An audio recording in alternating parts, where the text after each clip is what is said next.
daratumumab-based first-line treatment has now been considered a standard of care because of the Andromeda study, which showed really excellent outcomes with CD38 therapy, in the first-line setting.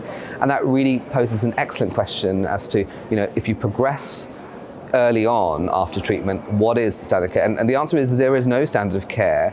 And really the way we think about treatment at this stage is, are these patients early progressors, which is a really difficult unmet need, because we really tend to use our best agents up front, and then it's a challenge to find appropriate agents at second line.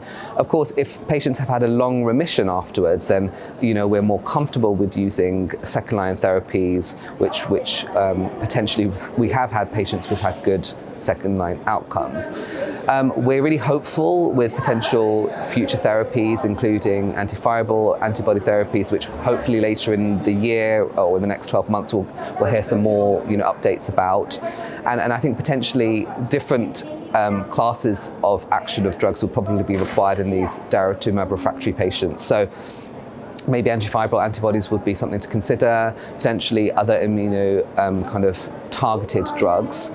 We know there is some really early data on efficacy of bispecifics and other treatments in second line and third line.